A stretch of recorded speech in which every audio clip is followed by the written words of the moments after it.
Umroh bareng ANB, beribadah dengan ilmu. Assalamualaikum warahmatullahi wabarakatuh. Alhamdulillahi rabbil alamin. Wassalatu wassalamu ala ashrafil mursalin. Nabiyyina wa maulana Muhammadin wa ala alihi wa sahbihi ajma'in. Wa ashhadu an la ilaha illallah wahdahu la syarika lah. Wa ashhadu anna Muhammadan abduhu wa rasuluh. Sallallahu alaihi wa ala alihi wa sahbihi wa man tabi'ahum bi ihsanin ila yaumiddin. Alhamdulillah, puji syukur kita haturkan kehadirat Allah Azza wa Jal. Di kesempatan waktu duha ini, kembali kita melanjutkan kajian rutin dengan membaca buku Prinsip-Prinsip Akidah Ahlus Sunnah wal Jamaah karya Al-Ustadz Al-Fadil Yazid bin Abdul Qadir Al-Jawwas. Dan insyaAllah kita masuk pada bab yang keempat, kewajiban ittiba, yaitu mengikuti jejak salafus saleh dalam menetapkan manhajnya. Setiap agama itu pasti punya manusia yang paling ideal. Yahudi, orang yang paling ideal adalah mereka yang beriman kepada Musa dan yang menjadi pejuang-pejuang bersama Musa. Nasrani, generasi yang paling ideal adalah mereka yang berjuang bersama Nabi Isa. Maka Nabi Muhammad sallallahu alaihi wasallam juga memiliki beberapa orang yang punya peran yang sama, yaitu para sahabatnya yang mereka berjuang bersama beliau sallallahu alaihi wasallam. Maka orang Yahudi sangat memuliakan murid-muridnya Musa. Nasrani sangat memuliakan murid-muridnya Isa. Tapi Syiah mengkafirkan murid-muridnya Nabi Muhammad sallallahu alaihi wasallam.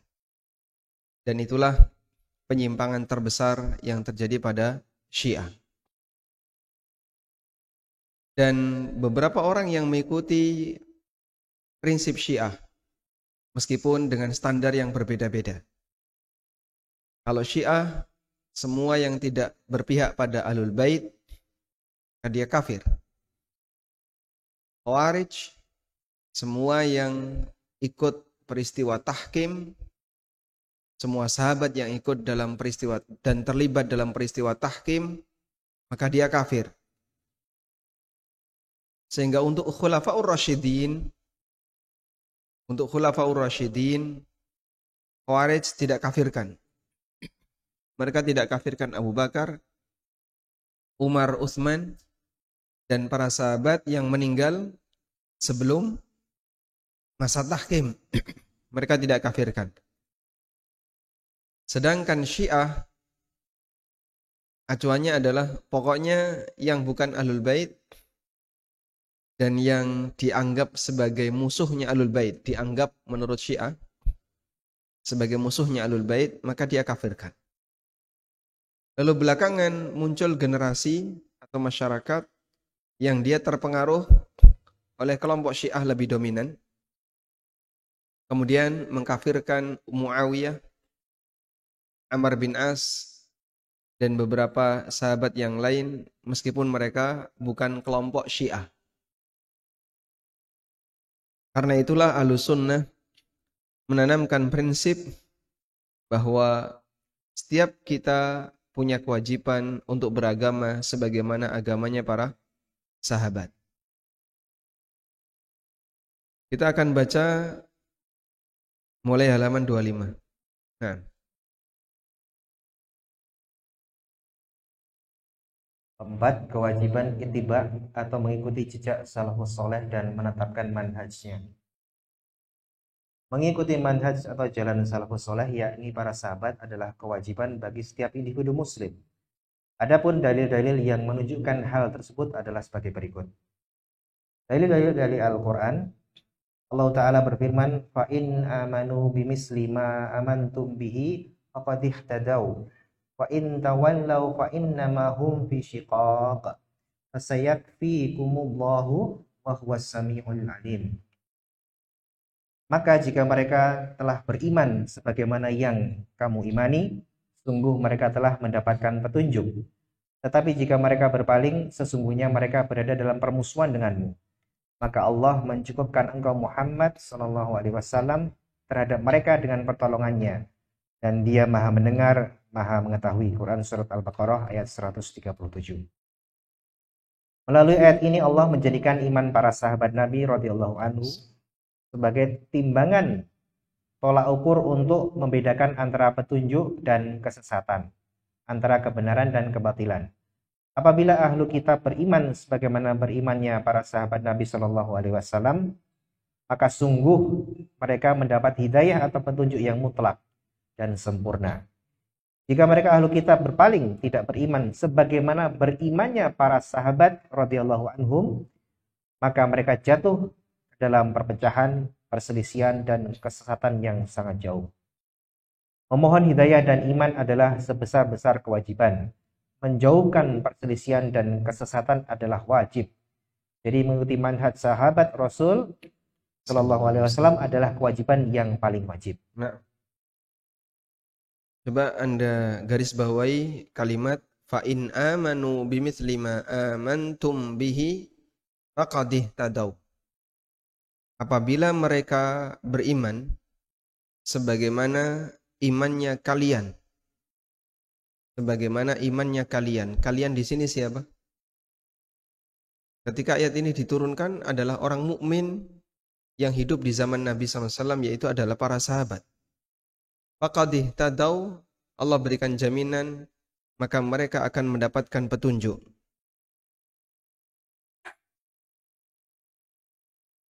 Ibnu Qayyim rahimahullah menyebutkan pemahaman sebaliknya. Fa illam yu'minu bimithli ma amantum bihi faqad dhallu. Kalau mereka tidak mau beriman sebagaimana imannya kalian wahai para sahabat, faqad dhallu, maka mereka akan menyimpang. Sehingga imannya para sahabat menjadi standar tolak ukur untuk melihat imannya orang lain. Karena setiap karya itu ada karya ideal. Siapa yang mendekati karya ideal, ini akan mendapatkan nilai tertinggi. Tapi siapa yang paling jauh dari karya ideal, dia akan mendapatkan nilai paling rendah, bahkan dihukum. Sehingga ketika seorang dosen memberikan perintah, instruksi, kerjakan penelitian X, dia akan ngasih standar. Standarnya seperti ini. Semakin sesuai standar, semakin mendapatkan nilai yang tinggi. Kalau tidak sesuai standar, dia bisa tidak lulus. Allah perintahkan kita untuk beriman. Dan Allah kasih kita standar. Seperti apa cara beriman yang benar? Standarnya siapa? Ikutilah para murid-murid Rasulullah Sallallahu Alaihi Wasallam. Sehingga kita beragama sebagaimana agamanya para sahabat. Selanjutnya, nomor 2. Dalil yang kedua, Allah Ta'ala berfirman, wa anna hadha sirati mustaqiman fattabi'uh wa la tattabi'us subula fatafarraqa bikum an sabilih. Dzalikum wassaqum bihi la'allakum tattaqun. Dan sungguh inilah jalanku yang lurus, maka ikutilah. Jangan kamu ikuti jalan-jalan yang lain yang akan mencerai-beraikan kamu dari jalannya. Demikianlah dia memerintahkan kepadamu agar kamu bertakwa. Quran Surat Al-An'am ayat 153. Tafsir dari ayat ini ada di hadis bawahnya itu. Bagaimana Nabi SAW menjelaskan jalan yang lurus, dan Allah meminta wala tattabi'us subul, jangan mengikuti jalan-jalan yang lain. Fatafarraqa bikum an dini, sehingga nanti kalian akan berpecah. Dari hadis ini nanti kita akan bisa memahami apa makna perpecahan yang sejatinya dan apa makna persatuan yang sebenarnya. Coba kita baca hadisnya. Abdullah bin Mas'ud radhiyallahu anhu berkata, "Qattalana Rasulullah sallallahu alaihi wasallam qattan biyadihi, thumma qala, hadza sabilullahi mustaqiman. Wa khatta khututan an yaminihi wa shimalihi. Thumma qala, hadhihi subulun mutafarriqatun. Laisa minha sabilun illa alaihi syaitanun yad'u ilaihi." Thumma qara'a qawlahu ta'ala, wa anna hadha sirati mustaqiman fattabi'uhu wa la tattabi'us subula fatafarraqa bikum an sabilihi dzalikum wasaqum bihi la'allakum tattaqun. Rasulullah Shallallahu alaihi wasallam membuat garis dengan tangannya kemudian bersabda, "Ini jalan Allah yang lurus." Lalu beliau membuat garis-garis di kanan kirinya. Kemudian bersabda, "Ini adalah jalan-jalan yang bercerai-berai atau sesat. Tidak satu pun dari jalan-jalan ini kecuali di dalamnya ada setan yang menyeru kepadanya." Selanjutnya beliau membaca firman Allah Ta'ala, "Dan sungguh inilah jalanku yang lurus, maka ikutilah. Jangan kamu ikuti jalan-jalan yang lain yang akan mencerai-beraikan kamu dari jalannya. Demikianlah dia memerintahkan kepadamu agar kamu bertakwa." Masya Allah. Baik. Khatta Rasulullah sallallahu alaihi wasallam khattan biyadi. Nabi sallallahu alaihi wasallam membuat satu garis lurus dengan tangannya. Itu nulisnya di mana, Pak? Di tanah.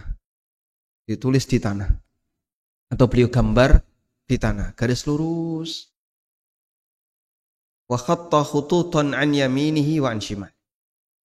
Lalu beliau membuat garis-garis cabang. Dari garis lurus itu dibuat garis cabang.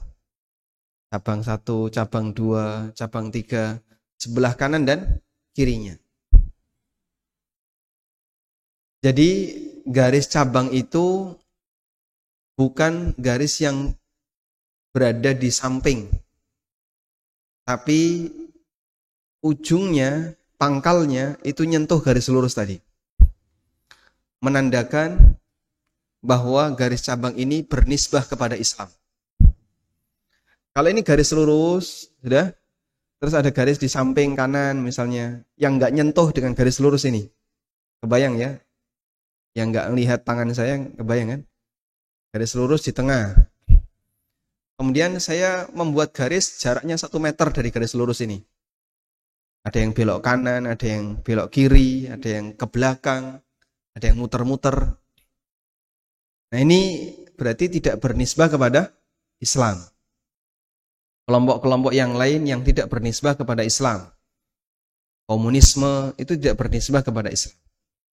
Maka tidak ada istilah komunisme syariat atau komunisme Islam, itu tidak ada. Kemudian liberalisme itu tidak bernisbah kepada Islam. Meskipun dipaksakan, Muslim liberal. Sehingga kelompok-kelompok ini berada di luar dari garis Islam. Sementara yang dibuat oleh Nabi SAW garis lurus, lalu dari garis lurus ini nyabang. Pangkalnya nyentuh garis lurus, nyabang kanan, nyabang kiri, gitu ya. Berarti dia bernisbah kepada Islam. Asal agama mereka Muslim. Tapi ketika mereka berjalan, ada yang belok kanan, ada yang belok kiri. Artinya kelompok ini tidak keluar dari Islam. Dia masih Muslim. Maka Nabi SAW tidak pisahkan garisnya dari garis lurus.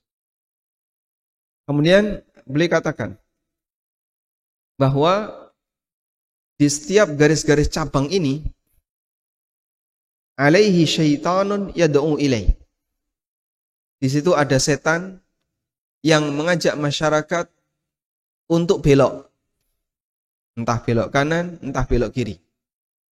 Ada yang ngajak jadi Mu'tazilah, ada yang ngajak jadi Ahlul Kalam, ada yang ngajak jadi Khawarij, Ada yang mengajak jadi Jahmiyah. Kalau Jahmiyah sudah keluar dari Islam ya. Yang mengajak jadi kelompok-kelompok yang lain, Sufi dan seterusnya. Dengan Sufi itu aneka banyak ragam. Dan setan ini bisa bentuknya setan dari golongan jin dan setan dari golongan manusia. Sehingga di masing-masing garis lurus ini artinya ada pentolannya, ada gembongnya. Gembong inilah yang ngajak masyarakat untuk mengikuti garis yang belok-belok tadi. Yang digambarkan oleh Nabi SAW, laisa minha sabilun illa alaihi syaitanun yad'u ilai. Tidak ada satupun jalan yang belok kecuali di depannya ada setan, gembong yang mengajak masyarakat untuk mengikuti garis yang belok tadi. Kemudian Nabi SAW membaca firman Allah, wa anna hadza sirati mustaqiman fattabi'u wa la tattabi'u subula atafarraqa bikum an sabili. Inilah jalan lurus, jalanku yang lurus, ikuti yang ini. Kalau kau mengikuti ini, kau akan bersatu. Wa la tattabi'u subul, dan jangan mengikuti jalan-jalan yang lain. Fatafarraqa, maka kalian akan berpecah. Berarti perpecahan yang terjadi di tengah umat sebabnya apa? Karena dia tidak mengikuti kebenaran. Sehingga kita bisa buat kesimpulan persatuan adalah ajakan untuk mengikuti garis yang lurus, dan itulah kebenaran. Dan perpecahan adalah ajakan dan memberikan kebebasan kepada masyarakat untuk terserah kamu milih apapun. Sehingga kalau kita perhatikan, orang yang punya pemahaman pluralisme, yang menganggap bahwasanya semua ajaran itu sama, kecuali satu, ajaran kebenaran. Makanya para pluralis itu paling anti dengan Ahlus Sunnah. Di saat mereka mengakui sekte-sekte yang menyimpang, Bahaiyah dirangkul, sekte-sekte yang lain dirangkul, tapi Ahlus Sunnah tidak boleh dimusuhi. Padahal kata mereka, ya kita ini adalah negara plural yang punya banyak agama dan keyakinan, maka kita harus rangkul semuanya. Sehingga dia menjadi pluralis, menganggap semua keyakinan itu sama. Maka sebenarnya dia itu mengajak kepada masyarakat, silahkan kalian berpecah. Karena perpecahan yang sejati adalah perpecahan batin. Dan batin itu dikendalikan oleh ideologi. Kalau kemudian orang dikasih kebebasan untuk mengembangkan ideologi-ideologi yang menyimpang terserah dia, maka berarti asli dari ajakan ini adalah mengajak kepada perpecahan. Dipahami ya? Maka dua hal yang perlu kita bedakan antara pluralisme dengan pluralitas. Keberadaan negara ini terdiri dari aneka keyakinan, aneka agama, itu realita yang tidak bisa kita tolak.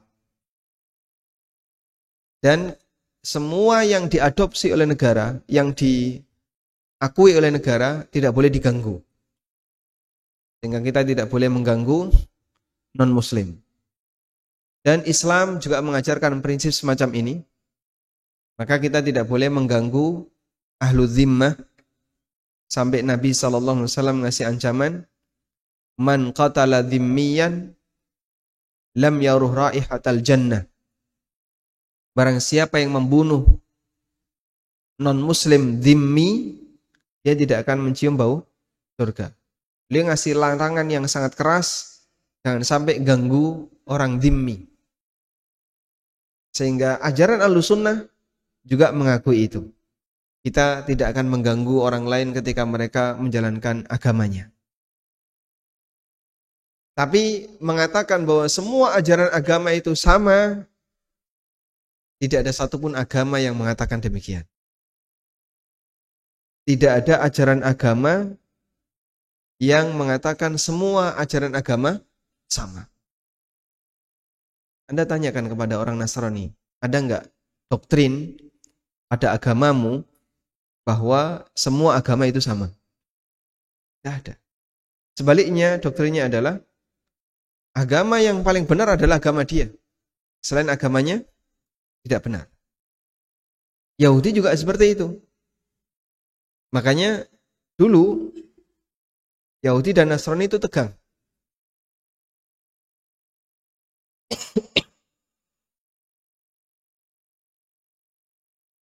Wa qalatil yahudu laisatin nasara ala syai'.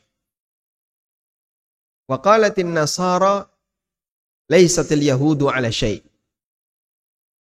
Yahudi dan Nasrani saling mengklaim. Kata Yahudi, Nasrani itu nggak punya pegangan. Kata Nasrani, Yahudi nggak punya pegangan. Wahum yatlunal kitab. Padahal masing-masing mereka punya kitab. Yahudi punya kitab, Nasrani punya kitab. Kemudian mereka juga saling mengklaim keberadaan Nabi Ibrahim alaihissalam. Nasrani mengatakan Ibrahim adalah Nasrani. Yahudi mengatakan Ibrahim adalah Yahudi. Wa ma unzilatit Taurat wal Injilu illa min ba'di. Lalu Allah bantah, bukankah Taurat dan Injil itu turun setelah Ibrahim? Afala ta'qilun? Apa kamu enggak mikir? Kalau kamu mengatakan Ibrahim itu Yahudi, Yahudi itu muncul sejak kapan? Yang jelas setelah turunnya Taurat. Kalau kamu mengatakan Ibrahim itu Nasrani, Nasrani muncul sejak kapan? Setelah turunnya Injil. Padahal Taurat dan Injil itu turun jauh setelah Ibrahim. Kok bisa kau sebut Ibrahim sebagai Yahudi dan Nasrani? Wong Yahudi dan Nasrani ketika Ibrahim itu hidup di muka bumi belum ada. Afala ta'qilun? Akalmu di mana? Sehingga klaim ini klaim yang nggak sesuai dengan akal. Tapi pelajaran kita adalah permusuhan antara Yahudi dan Nasrani dari dulu itu kuat. Makanya sampai kita lihat dalam sejarah ya, pengusiran Yahudi berkali-kali dari kerajaan-kerajaan Nasrani karena mereka ketika itu lemah, Nasraninya kuat. Sehingga mereka diusir dari Syam, akhirnya mereka pindah nyari daerah-daerah yang lain yang dekat dengan Jazirah Arab di sekitar Madinah. Karena tidak ada agama yang mengajarkan doktrin semua agama itu sama. Lalu muncul generasi kelompok di luar agama. Itulah generasi munafik. Dia ingin memoderasi. Yahudi dan Nasrani dimoderasi. Kemudian Majusi dengan Yahudi dimoderasi. Pokoknya semua harus dimoderasi. Nah, kalau mau dimoderasi, berarti harus dicari titik kesamaan. Titik kesamaannya ada di mana ini? Kita sama-sama menyembah Tuhan. Meskipun beda warnanya. Kita sama-sama menyembah Tuhan meskipun beda warna. Yang penting kan tujuan kita sama, Tuhan. Meskipun beda warna. Dan itu dilakukan oleh orang munafik di zaman Nabi Sallallahu Alaihi Wasallam. Semangat memoderasi agama. Sehingga udahlah kalian gak usah ribut, gak usah rame. Kita cari titik kesamaan. Cuman yang jadi masalah ketika upaya itu dilakukan, yang banyak dirugikan kaum muslimin. Sehingga tuduhan radikal, tuduhan intoleran, itu arahnya kepada kaum muslimin. Makanya orang munafik di zaman Nabi SAW, permusuhannya kepada kaum muslimin besar sekali. Sampai mereka mau membuat masjid Dirar. Bagaimana masjid Dirar itu? Masjid Dirar ini dibangun tujuannya mau memberi ruang kepada Nasrani Ghassan. Silakan orang Nasrani Ghassan, kamu bisa berada di sini dan tidak akan dicurigai, karena ini masjid, kaum muslimin tidak akan curiga kalau kalian berada di sini. Akhirnya di Madinah mau dibuat oleh orang munafik, ada 3 kubu besar agama. Muslim, Yahudi yang sudah menetap lama, dan Nasrani yang mau diundang oleh orang munafik. Di saat yang sama, orang munafik ini memanas-manasi Yahudi untuk anti dengan kaum muslimin. Jadi kalau munafik nempel dengan Yahudi, itu memusuhi kaum muslimin. Oh iya, mereka itu memang orangnya kayak gini, kayak gini, kayak gini. Akhirnya kan berkali-kali orang Yahudi mau melakukan percobaan pembunuhan kepada siapa? Nabi Muhammad SAW. Dan Masya Allah, suasana puncak genting itu terjadi ketika perang Ahzab. Madinah ketika itu kota kecil. Dan Madinah posisinya dikelilingi oleh beberapa kondisi alam yang sulit untuk diserang dalam jumlah besar. Kecuali satu pintu, yaitu sebuah celah di Bukit Sila, di Gunung Sila. Di Gunung Sila itu tanahnya datar, los. Hanya satu pintu ini yang paling gampang. Karena sebelah kanannya, sebelah belakangnya ada kebun kurma, sebelah kirinya bebatuan. Sehingga kalau nyerang pasukan dalam jumlah banyak, melewati kebun-kebun kurma, itu menjadi penghalang. Tapi kalau tanah los, lapang, kosong, nah itu yang paling gampang. Akhirnya dibuatlah Khandaq. Di mana? Di celah Bukit Sila tadi. Dan itu kelihatan dari Masjid Nabawi. Kalau kita menghadap ke arah utara, itu adalah Bukit Sila. Baik. Kemudian dari celah inilah mereka mau melakukan penyerangan. Di belakang Madinah ada Bani Quraidah. Pada waktu peristiwa kaum muslimin sedang menghadang pasukan orang musyrikin dari arah depan, maka Bani Quraidah itu dipanasi oleh orang munafik. Mari kita lakukan penyerangan dari belakang. Sebenarnya Bani Quraidah itu sudah ketakutan. Karena kalau ini dilakukan, bisa jadi nanti kaum muslimin akan membunuh mereka, membantai mereka ketika ketahuan mereka berkhianat. Subhanallah. Ternyata mereka terpengaruh untuk itu. Akhirnya mereka apa? Melakukan serangan tapi tidak serempak. Jadi menyusup beberapa orang masuk, tidak serempak agar tidak ketahuan.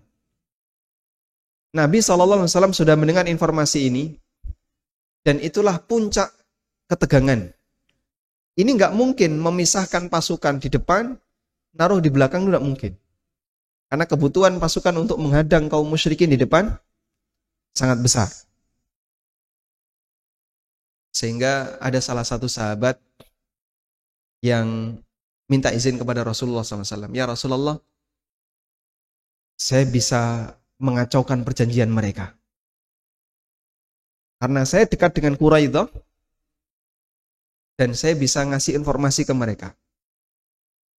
Silahkan kau lakukan.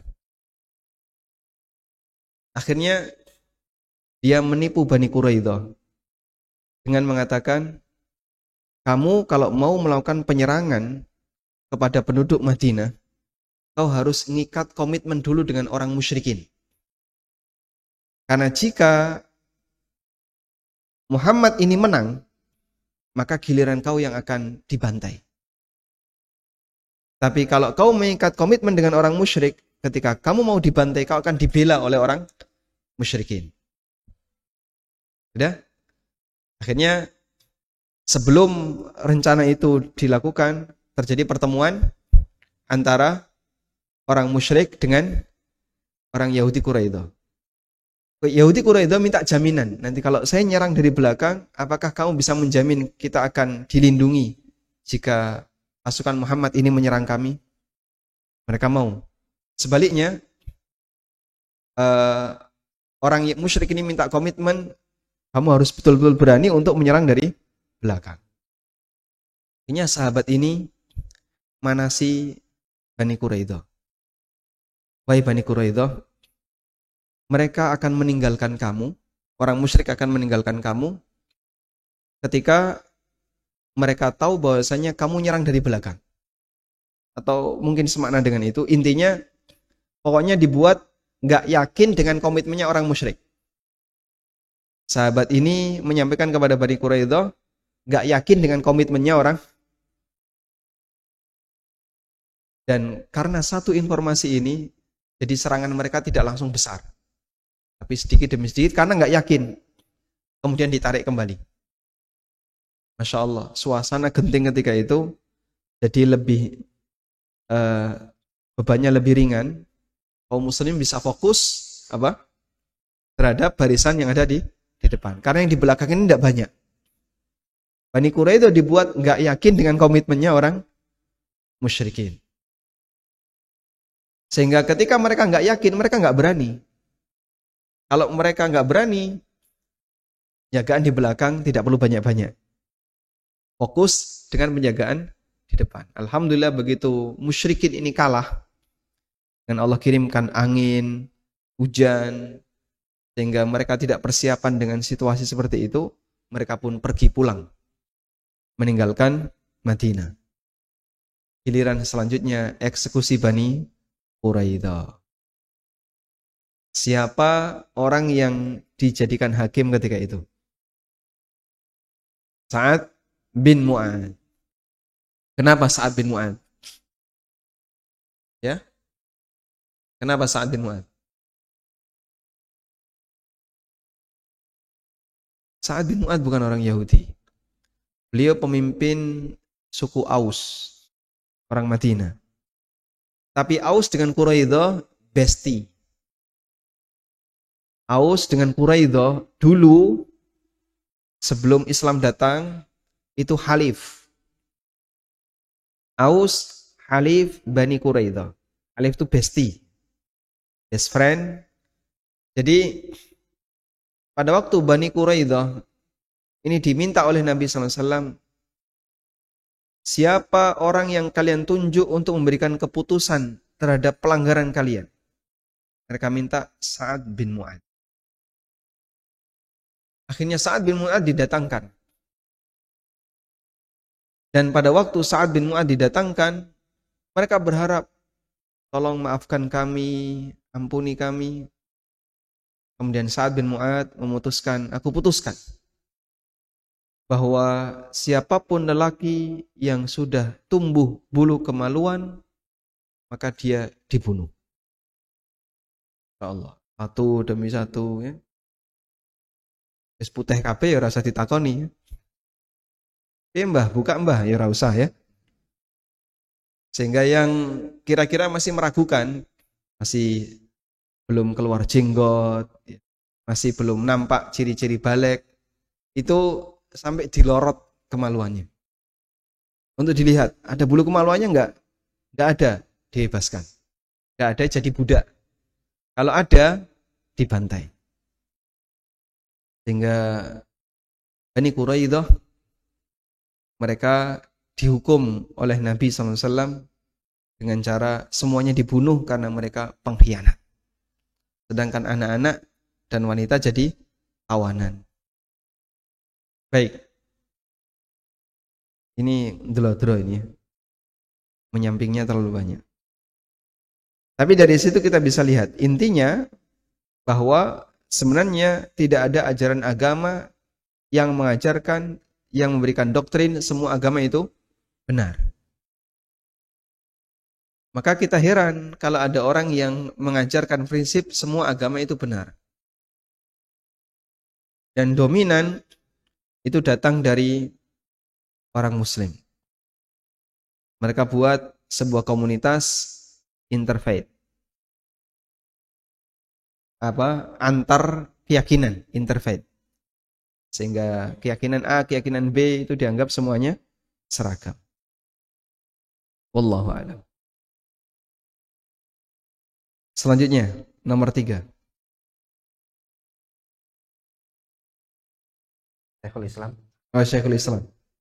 Nah, Syekhul Islam Ibnu Taimiyah rahimahullah berkata, apabila orang berakal yang menginginkan perjumpaan dengan Allah Ta'ala memperhatikan permisalan ini dan memperhatikan keadaan semua kelompok dari kalangan Khawarij, Mu'tazilah, Jahmiyah, Rafidhah serta ahli kalam yang mendekati Ahlus Sunnah seperti Karramiyah, Kullabiyah, Asy'ariyah dan selain mereka, bahwa setiap dari mereka memiliki jalan yang keluar dari apa-apa yang telah ditempuh oleh para sahabat dan ahlu hadis. Dan setiap dari mereka menyangka bahwa jalan merekalah yang benar. Niscaya orang yang berakal akan mendapati bahwa merekalah firqah-firqah tersebut yang dimaksud dalam permisalan ini yang diumpamakan oleh Al-Ma'sum Rasulullah SAW yang beliau tidak berbicara dari hawa nafsunya, melainkan wahyu yang diwahyukan kepadanya. Nah, salah satu di antara kata kunci akidah itu adalah yakin. Orang kalau yakin, akidahnya kuat. Dan ketika akidahnya kuat,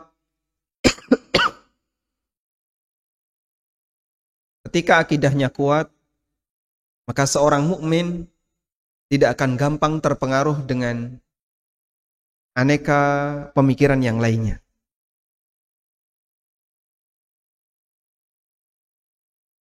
Yakin itu membuahkan ketenangan. Sebaliknya, ragu akan membuat orang jadi nggak nyaman.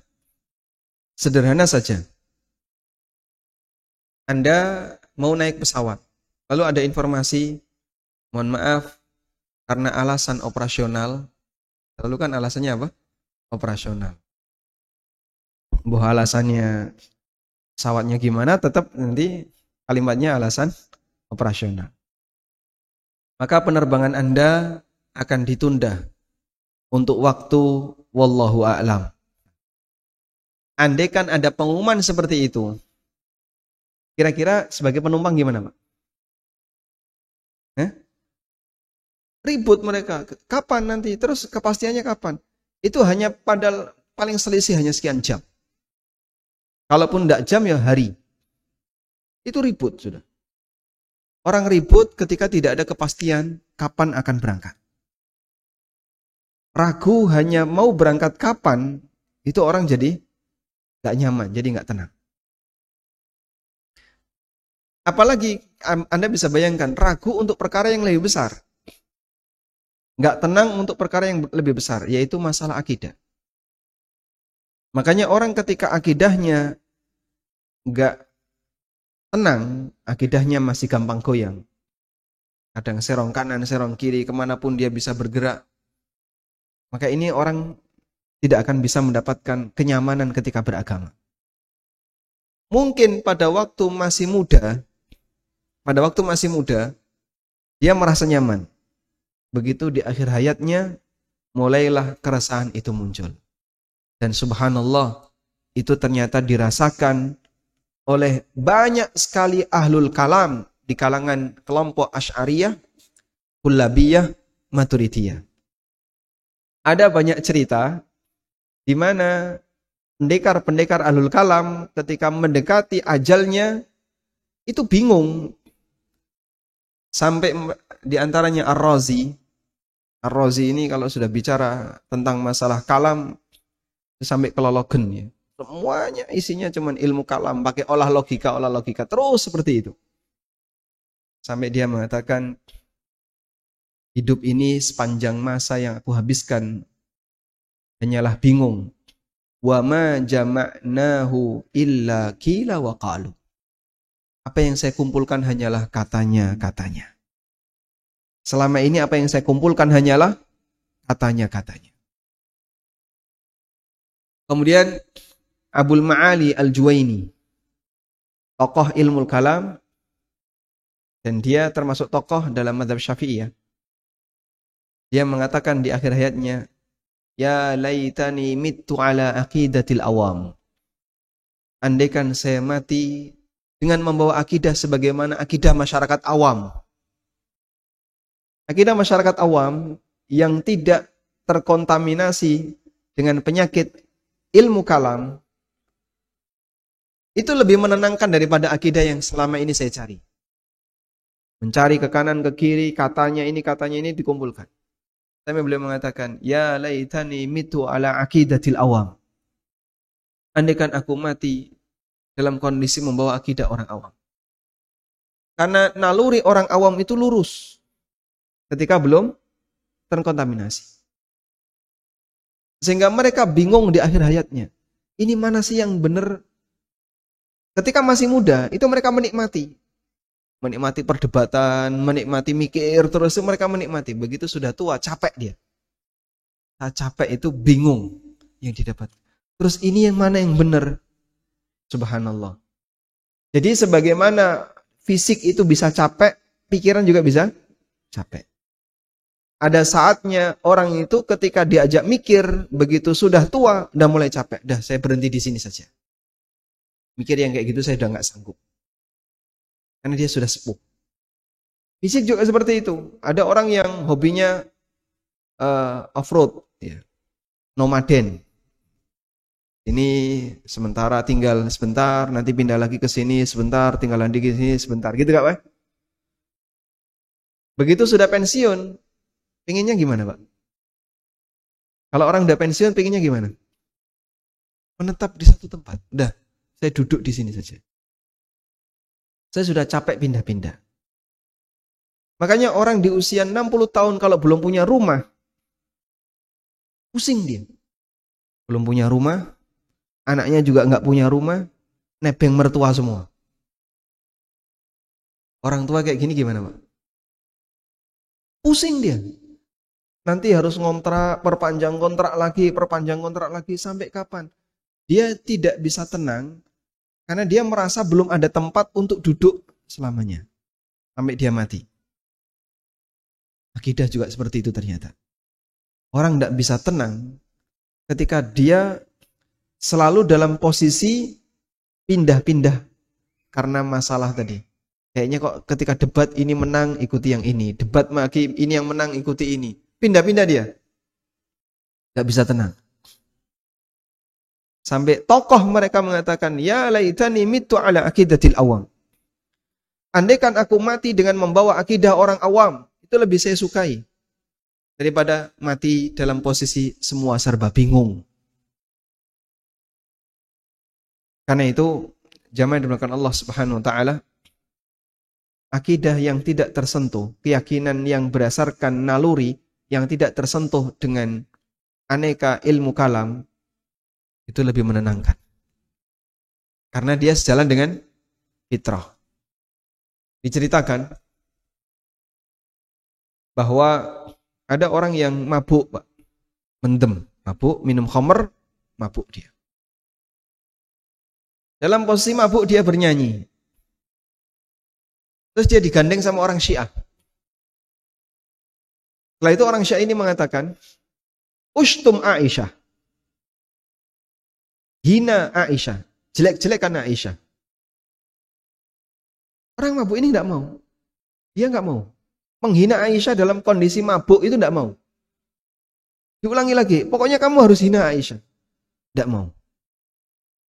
Wa kaifa ashtumu wa hiya ummi. Bagaimana saya harus menghina Aisyah padahal beliau adalah ibundaku.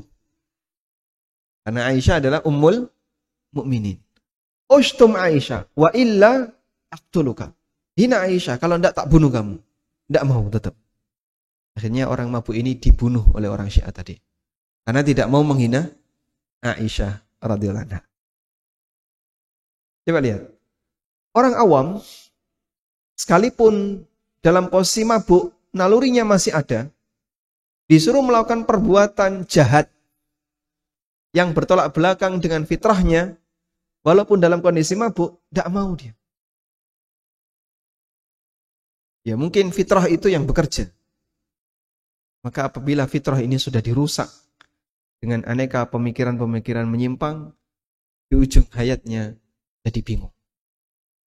Dan banyak ahlul kalam yang di ujung hayatnya mereka mengalami kebingungan. Masya Allah. Makanya di sini kata Syekhul Islam, ada banyak kelompok yang dia menyimpang dari jalan yang lurus, dan setiap mereka menyangka bahwa jalan mereka lah yang benar.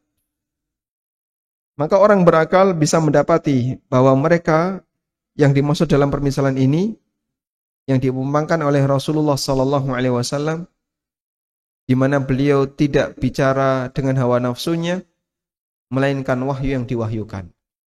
Kelompok jalan-jalan menyimpang tadi kata Syekhul Islam itu adalah Mu'tazilah, Khawarij, Rafidhah, Kullabiyah, Karramiyah, Maturidiyah, dan yang lainnya.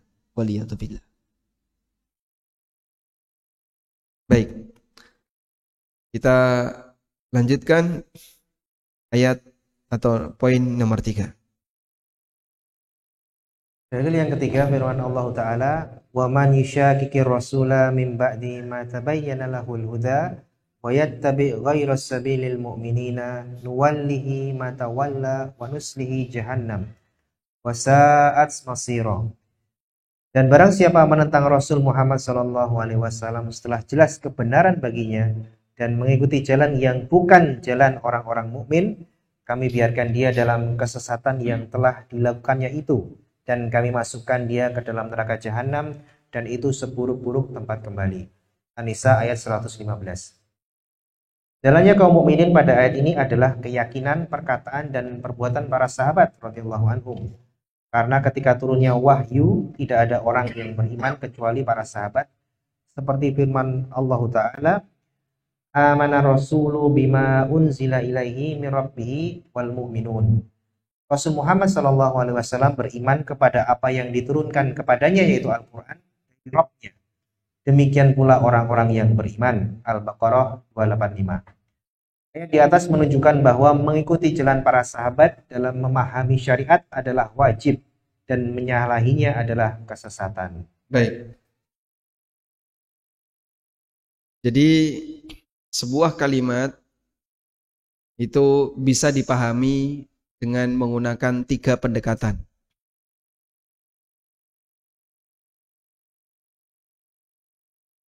Misalnya begini.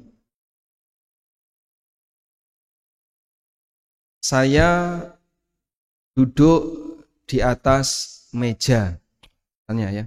Atau kalimatnya kurang sopan ya. Saya duduk di samping meja. Saya duduk di samping meja. Sudah? Maka pendekatan yang pertama, Anda membuat kesimpulan. Berarti di samping si A ada meja. Si A dalam posisi duduk. Itu namanya dalalah mutabaqah. Yaitu memahami kalimat sesuai dengan tekstualnya. Namanya apa? Dalalah mutabaqah. Saya duduk di samping meja, berarti di samping saya ada meja dan posisi saya duduk. Ya. Kemudian kita juga bisa mendapatkan kesimpulan dengan pendekatan yang lain. Kesimpulan berikutnya adalah bahwa di meja itu ada kayu, ada paku. Kenapa ada kayu, ada paku? Karena yang namanya meja pasti terdiri dari kayu dan paku. Dan bahan-bahan yang lain. Pemahaman ini disebut dengan dalalatut tadammun. Dalalah at-tadammun. Mengambil kesimpulan dengan merinci unsur yang ada dalam kalimat itu. Ini lebih dalam lagi. Yang ini lebih dalam lagi. Yang ketiga, pendekatan yang disebut dengan at-talazum. Bahwa meja itu ada tukang yang membuatnya. Meskipun saat saya duduk di samping meja, tukangnya ada nggak di situ? Ada nggak? Tukangnya ada nggak? Tidak ada. Tapi kita membuat kesimpulan, meja itu dibuat oleh tukang yang membuatnya. Tukangnya di mana? Wallahu a'lam. Yang jelas tidak ada di situ, tidak disebutkan dalam kalimat itu. Ini lebih jauh lagi, lebih dalam lagi. Yang disebut dengan dalalah dalalah al-iltizam. Dalam setiap kalimat selalu ada 3 ini. Dalalatul mutabaqah, dalalatul tadammun, dalalatul iltizam.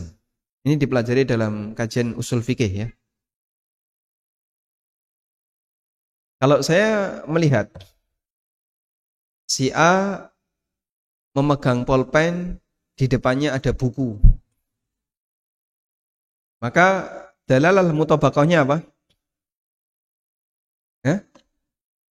Si A menulis di buku itu. Ya? Pulpen si A berfungsi. Buku si A bisa dipakai nulis. Bukan kaca yang nggak bisa dipakai nulis. Itu namanya dalalah mutabaqah. Jadi membuat kesimpulan yang sejalan dengan peristiwa yang diceritakan. Dalalatut tadammun menyebutkan pulpen itu ada tintanya. Buku itu ada kertasnya. Posisi A bisa dipakai untuk nulis. Nulis itu duduk. Karena kalau orang berdiri susah nulis. Namanya dalalah tadammun. Lebih dalam ya. Yang ketiga, si A menulis sesuatu entah dia dengar, yang dia dengar atau yang dia baca.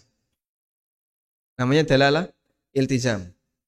Karena dia tidak akan menulis kecuali ada informasi yang masuk kepada dirinya atau berdasarkan hafalannya. Namanya dalalah iltizam. Paham ya? Baik. Sekarang coba kita lihat di sini. Kalimat amanar rasulu bima unzila ilaihi min rabbihi wal mu'minun. Rasul dan orang-orang beriman, mereka mengimani apa yang diturunkan oleh Rabb-nya. Sudah? Dalalah mutabaqahnya gimana?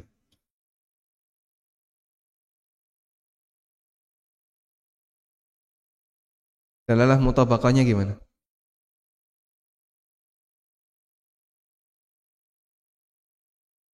Latihan memahami kalimat ini.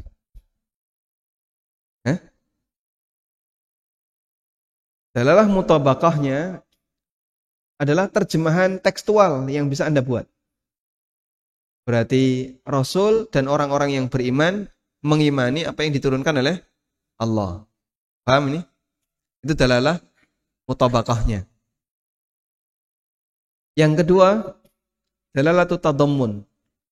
Apa dalalah tadammunnya? Dalalah tadammun lihat lebih dalam. Unsurnya apa di situ? Rasul yang dimaksud di sini adalah Nabi Muhammad SAW. Karena ini ayat Al-Quran yang turun kepada Nabi Muhammad SAW. Bukan Nabi Adam. Bukan nabi-nabi setelahnya. Tapi Nabi Muhammad SAW. Sedangkan orang beriman di sini adalah sahabat. Karena saat ayat ini turun, pertama mukmin yang menerimanya adalah sahabat. Dalalatut iltizam. Apabila seluruh mukmin dia beriman kepada apa yang Allah turunkan, berarti dia masuk dalam lingkaran sebagai orang yang beriman kepada apa yang diturunkan oleh Allah Subhanahu wa taala. Meskipun tidak disebutkan dalam teks. Paham ya? Itu namanya memahami sebuah kalimat dalil dengan menggunakan 3 dalalah. Dalalatul tadammun, dalalatul iltizam, dalalatul mutabaqah, dalalatul tadammun, dan dalalah al-iltizam. Contoh, Nabi SAW tawaf dengan menggunakan onta. Dan beliau tidak turun selama tawaf. Misalnya ada kalimat itu ya. Berarti apa dalalah mutabaqahnya? Boleh tawaf pakai kendaraan. Sekarang ya skuter. Apa dalalah tadamunnya? Apa dalalah tadamunnya? Boleh membawa binatang masuk ke masjid selama dia suci. Kan ada unsur benda apa yang ada di situ? Ada kejadian apa detailnya di situ? Itu namanya dalalah tadamun. Ya? Yang ketiga, dalalatul iltizam. Dia tidak mencium Hajar Aswad. Kok bisa Pak? Tidak mungkin naik onta cium Hajar Aswad. Jatuh. Sehingga boleh bagi orang yang tawaf tidak mencium langsung Hajar Aswad. Namanya apa? Dalalah iltizam. Dipahami ya? Baik. Nah, kalau terbiasa seperti ini, insya Allah bisa membantu untuk belajar tafsir Al-Quran maupun hadis.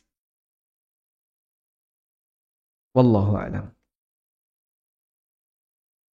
Satu lagi ya, yang keempat.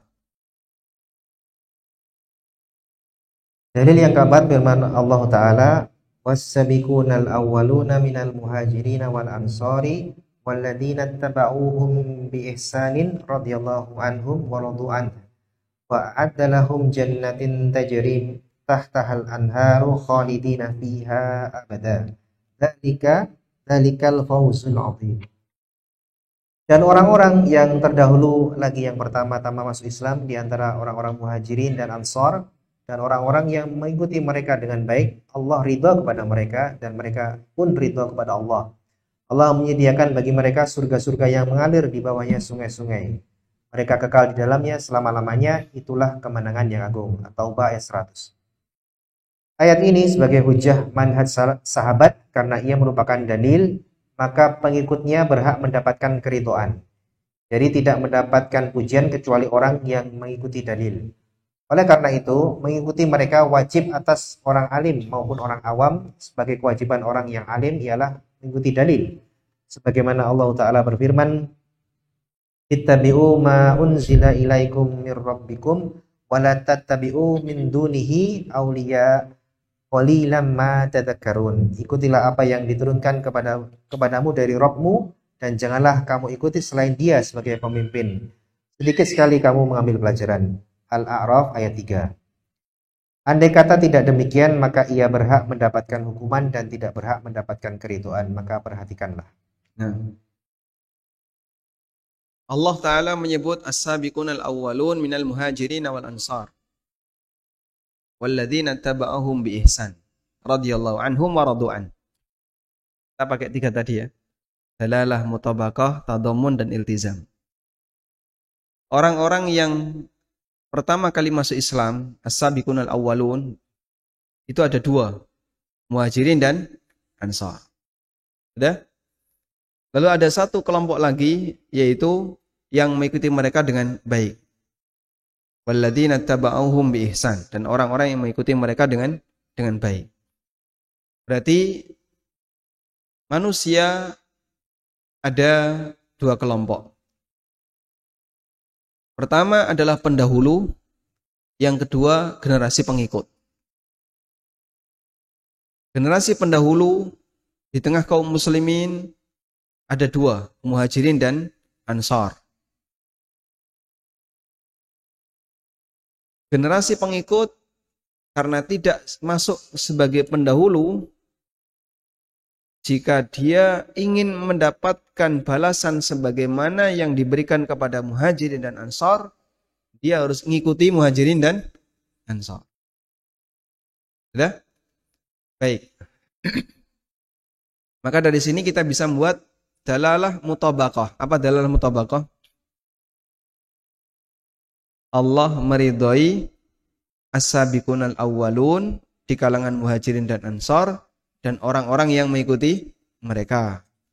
Selanjutnya, dalalah tadammun apa? Dalalah tadammun. Bahwa para sahabat itu tidak kafir karena Allah meridhai mereka. Dan tidak mungkin Allah meridhai orang kafir. Itu kan kandungan makna dari ayat yang lebih dalam lagi ya. Yang ketiga.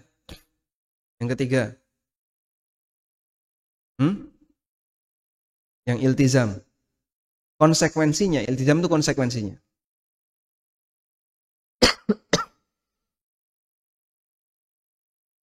Jika orang ingin mendapatkan balasan sebagaimana balasan yang Allah berikan kepada para sahabat, maka ikutilah. Karena manusia hanya ada 3 kelompok, Muhajirin, Ansor, dan orang-orang yang mengikuti mereka. Kita jadi Muhajirin tidak bisa, karena ini sudah berakhir. Jadi Ansor bisa? Tidak bisa. Ini juga sudah berakhir. Pilihannya tinggal 1. Pilihannya tinggal kau ikuti mereka. Maka kalau pilihan yang terakhir ini sudah nggak mau, ya sudah. Berarti tidak masuk dalam lingkaran orang-orang yang diridai oleh Allah Subhanahu wa taala. Sederhana ya? Baik. Kan bisa disampaikan kepada masyarakat, kenapa sih kita harus mengikuti sahabat? Ayat ini salah satu di antara dalilnya. Wallahu a'lam. Walhamdulillahirabbil alamin. Selesai untuk penjelasan dalil dari Al-Qur'an mengenai kewajiban mengikuti para sahabat. Nah, sahabat itu salaf. Salaf itu artinya apa? Pendahulu. Karena mereka adalah salaf yang terbaik, maka kita sebut salaf as-saleh. Sehingga para sahabat disebut dengan salafus saleh. Ya, meskipun istilah ini bagi masyarakat kita istilah yang sensitif, sehingga sering kita gunakan kalimat ahlu sunnah, tapi yang dimaksud adalah mengikuti prinsipnya para salafus saleh di kalangan sahabat. Demikian, semoga bermanfaat. Wassallallahu ala nabiyyina Muhammadin wa ala alihi wa sahbihi wa sallam.